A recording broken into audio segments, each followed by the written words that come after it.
सवाल है, जन्म जन्मांतरों के संचित कर्मों को कैसे नष्ट करें। तीन मेजर तरीके होते हैं किसी भी तरह के कर्मों को समाप्त करने के लिए। एक कर्म है जिन्हें हम संचित कर्म कहते हैं, जो तीर अभी स्टोर्ड पड़े हुए हैं। ठीक है, जो तीर अभी स्टोर पड़े हुए हैं वो संचित कर्म है, पिछले सारे जन्मों के कर्मों का वो निचोड़ है जो वहां पर पड़े हुए हैं।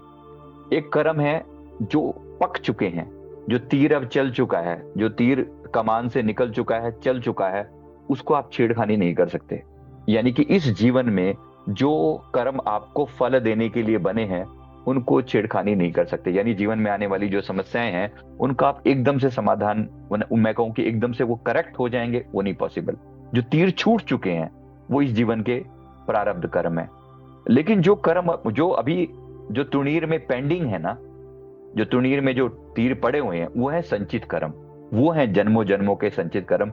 उसको नष्ट करने के लिए, उसे दूर करने के लिए क्या किया जाता है? तो उसको दूर करने का जो सबसे उत्तम उपाय है, पहली जो चीज है वो है माफी प्रार्थना।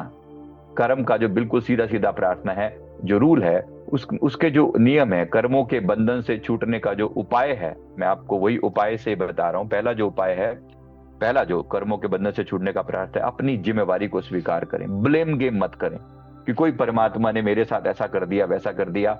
इसका सिंपल सा अर्थ है, पहली चीज है अपनी जिम्मेवारी को स्वीकार करना। यानी कि अगर मेरे जीवन में कोई भी तकलीफ है, कोई भी दुख है, कोई भी पीड़ा है, उसके लिए कौन जिम्मेवार है? उसके लिए कौन जिम्मेवार है? उसके लिए केवल और केवल मैं स्वयं जिम्मेवार हूं। अगर मेरे जीवन में कोई तकलीफ है तो मेरी समस्याओं के लिए कोई दूसरा, कोई तीसरा पर्सन जिम्मेवार नहीं है। As simple as that. ठीक है, ये पहली बात।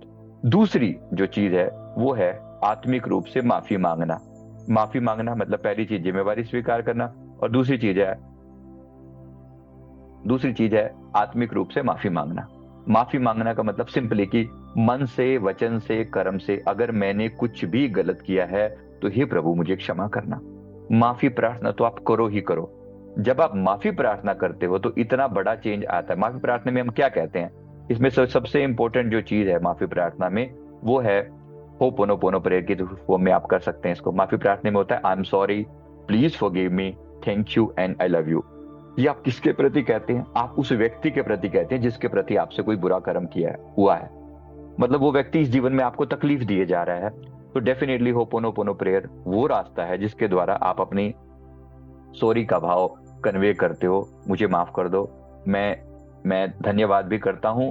और आई लव यू का भाव का मतलब है, यहां पर भाव भेजा जाता है कि मैं एक प्रेम का भाव, एक यूनिवर्सल प्रेम का भाव, भ्रातृभाव का भाव मैं आपके प्रति ये भेजता हूं, तो प्लीज मुझे क्षमा कर दो। ये प्रार्थना कितने दिन तक करनी है? दिन में कम से कम 15 से 20 मिनट ये प्रार्थना जरूर करें। कितने दिन तक करें? जब तक आपको तकलीफ में आराम नहीं आ जाता। मिनिमम 21 दिन तक जरूर करें, आप गजब के परिणाम देखेंगे। Ho'oponopono prayer one of the best prayer है जो आपकी बीमारियों को दूर कर सकते हैं। हिंदी में हम ऐसे भी कहते हैं, हे सर्वशक्तिमान परमेश्वर, हे दिव्य आत्माओं, हे मेरे इष्ट देव, हे गुरुदेव, हे मेरे स्पिरिट गाइड, अगर मुझसे जाने अनजाने में कोई भी गलती हुई हो तो प्लीज मुझे माफ करें। मैं अपनी गलती पर शर्मिंदा हूं, मैं माफी चाहता हूं, और मैं उस व्यक्ति के प्रति संदेश देना चाहता हूं कि I love you and thank you. और किसी और ने मेरे प्रति अगर गलती की है तो मैं अभी और यहीं आपकी उपस्थिति में उससे माफी मांगता हूं और उस व्यक्ति के प्रति धन्यवाद का संदेश देना चाहता हूं। ये बहुत जरूरी है। कितनी बार करें? दिन में कम से कम 108 बार, 40 दिन तक करें। या अगर ज्यादा बार 10-15 मिनट कर लेंगे ना इसको, तो फिर आप इसको 21 दिन भी कर सकते हैं। टाइम बढ़ा दें तो ड्यूरेशन जो है ओवरऑल कम कर सकते हैं। ये तीसरा है। और दूसरा जो है, परमात्मा की शरण में जाकर सच्चे दिल से उनके नाम का जाप करें। तीसरा उपाय है शरण में जाकर सच्चे दिल से नाम का जाप करें। कौन से नाम का जाप करें? जो भी, अगर आपके गुरु हैं तो गुरु के दिए हुए नाम का जाप करें, और गुरु नहीं है तो जो भी नाम आपको उचित लगे उसका जाप आप कर सकते हैं। अपने इष्ट गुरु भगवान जहां आपकी श्रद्धा हो उनके नाम का आप जाप कर सकते हैं। जैसे सबसे उत्तम जो मंत्र हैं, पाप नाशक मंत्र है, जो उनमें से सबसे उत्तम मंत्र है गायत्री मंत्र या महामृत्युंजय मंत्र, जो आपके अंदर तक जाके पापों की मैल को नष्ट कर देता है। वो गायत्री मंत्र या महामृत्युंजय मंत्र या गुरु का दिया हुआ मंत्र। गुरु का दिया हुआ मंत्र सर्वोपरि है। गुरु महाराज जी ने चाहे आपको कोका कोला जपने को क्यों ना दे दिया हो, उनकी बात ही अलग है। वो सर्वश्रेष्ठ है, सर्वोत्तम है, उससे बढ़कर कुछ और नहीं। तो अगर गुरु का दिया हुआ मंत्र हो तो पहले वो जपे। अन्यथा कोई और मंत्र की भी आप जो भी जाप कर सकते हैं, गायत्री मंत्र या महामृत्युंजय, और सच्चे दिल से कि माफी मांगते हुए नाम का जाप करें। कौन सा समय रखें नाम जाप करने के लिए? ब्रह्म मुहूर्त का समय सर्वोत्तम है, गोल्डन टाइम पीरियड है सर्वोत्तम ब्रह्म मुहूर्त में नाम का जाप करने का। और इसके अलावा क्या कर सकते हैं? दान करें, जो सेवा जो गलती हुई है उसके लिए दान।